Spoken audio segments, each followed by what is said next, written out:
That's so interesting because the key is to listen to your intuition and trust your feelings. Having said that, you brought up stress. Mm.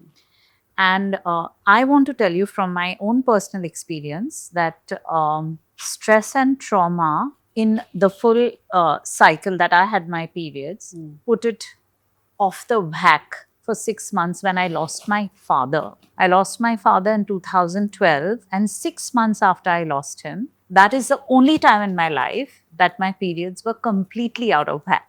So, having personally experienced that, my question to you is how does stress and trauma affect one's hormonal cycles? I think that's a really good question because most of the times we think it is just stress, but actually stress is changing everything because then there's cortisol. There is a hormone called prolactin produced by the pituitary, which tends to go up. And when that goes up, it automatically reduces your period. So basically, you can bleed less, you can bleed less often, and you can see the level.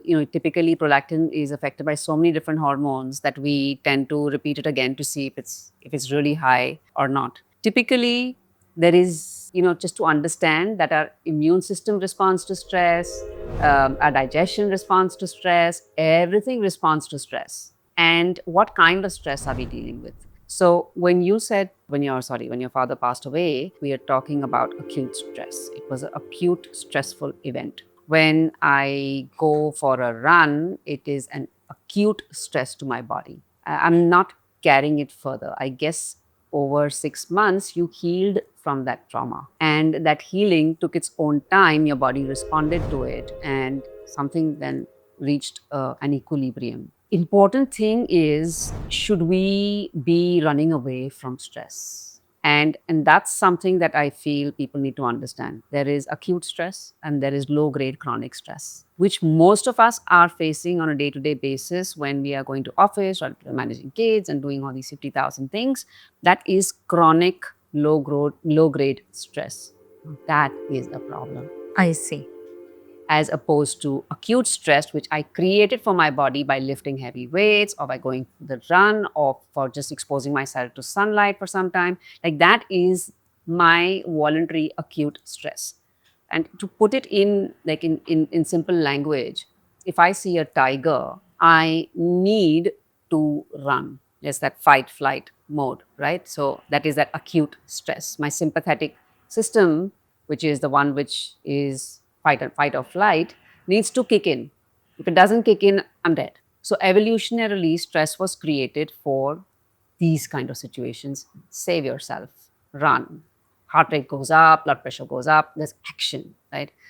But now, with a crazy life, which a lot of us have, we are in fight or flight continuously. So now our sympathetic system is just constantly on overdrive. And that then causes fatigue. You know the word fatigue, what it means? Like the minute you say fatigue, the woman's like, oh my God, that's exactly what I'm feeling. So it just clicks suddenly when you use the word fatigue.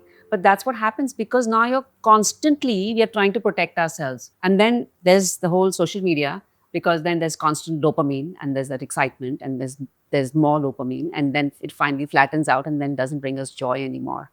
So it's that whole chronic stress which is a problem. We need stress in our lives because our body responds to it. Because when I create that stress, my muscles will grow, my brain will grow. If I create a stress about learning a language every day, it is that trigger for my neurons to learn. And we need that stress. Do I need this chronic stress? I don't need it.